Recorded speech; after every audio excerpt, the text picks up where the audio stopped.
We would like to build a video analytic pipeline in the most efficient way. Efficiency means that we are fully utilizing the full system. When we're talking about scaling large systems, you usually want to use the minimal possible hardware that can do the job, maybe with some margins. In a few videos, we'll talk about performance optimization and how to choose the best hardware for your specific workload. Performance requirements starts with the final application requirements. A fast-flying drone that has only fractions of a second to detect obstacles before it crashes will have totally different requirements from a security camera that 90% of the time sees the same image in front of it. So the camera resolution, the frame rate, and the response time are all parameters derived from the application scenario or workload. Most videos are 30 FPS, 30 frames per second, but in order to do most vision tasks, you need far less.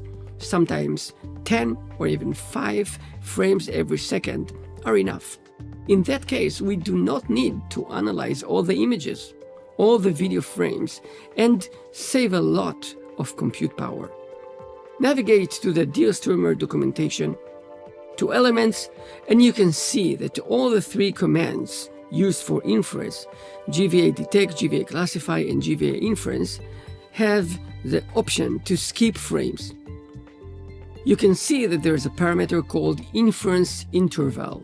By default, it's set to 1, and it then will perform inference on every frame.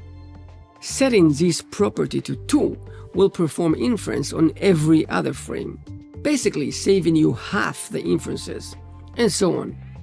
Sometimes you can just skip frames and it is good enough for the system requirements. But sometimes you need a constant eye on the object, and you can achieve that by tracking it. So instead of detecting the same object again and again every frame, you can detect it only each 5th frame, for example, and use tracking for the remaining 4 frames. The assumption is that tracking an object is a cheaper, less compute-demanding operation than detection is. There are many computer vision algorithms to perform that and tons of materials.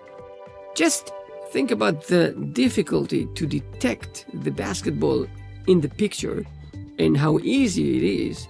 If I tell you, here is a basketball, here is a bounding box, can you tell me where this ball is located in the next frame? Take, for example, this pipeline. We used it several times already. It performs inference on every frame of the video, but the objects are not moving that fast. And it is pretty obvious that this is the same taxi in all of these frames. So we can skip some of the detection operations. Here, for example, I skip 5 frames and add tracking element that will track the skipped frames. That way, I still got a hold on my taxi, but with a much cheaper operation. In the DealStreamer page, look in Elements for GVA track, the input and output formats. That element is not really manipulating the video. You can choose the tracking algorithm, tracking type, the name assigned to the object tracked, the device to use, CPU or GPU, and more. In the user guide, under Object Tracking, you can find more information on each type of the tracking types and how to set few important parameters like tracking per class or the maximum number of objects to track. We'll be running the vehicle and pedestrian tracking sample in a minute, and here is how to actually access the GST buffer and find the bounding boxes coordinates per every tracked object. You could use that information, for example, to calculate the velocity of an object or its trajectory, which could be very handy for predicting collisions of objects and more. Let's run an example. Whatever you're doing, always start a new terminal with initializing DealStreamer and tell it where your models are by setting models path.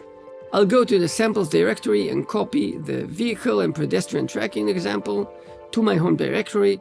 This is what I have in my directory, and let me duplicate the sample code and create a version of the code with no tracking. Let's look inside that sample. Let's go to the bottom. You can see that we are executing the string called pipeline.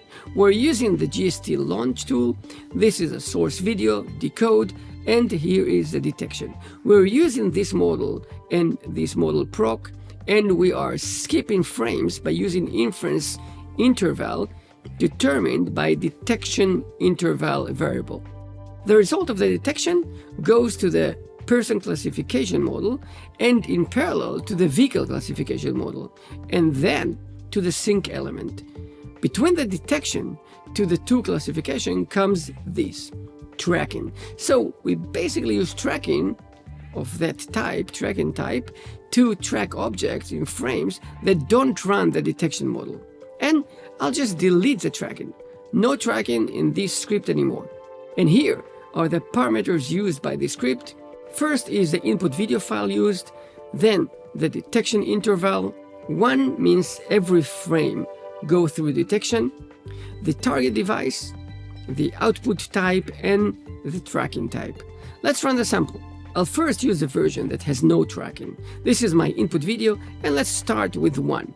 Not skipping any frame. Lots of people in this video, and they are being detected pretty nicely despite the fact that they hide each other.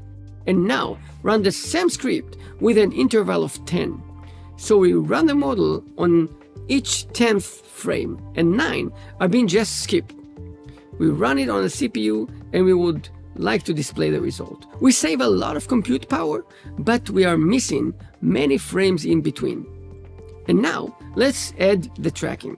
So I'll use the original sample script with the tracking, and you can see that I'm getting the people detected all the way, even though I'm running the AI model only on 10% of the frames. If this is not good enough, don't skip 10, skip 5. You are still saving 80% of the inferences. So try it out. I guess the exact number of frames to skip really depends on the velocity of the object in the video and how much do you care to detect them with the highest accuracy. Tracking using the DL streamer. Pretty cool and can save a lot of compute power. Try it out yourself. Next video, let's talk about building your own custom element using GVA Python. See you there.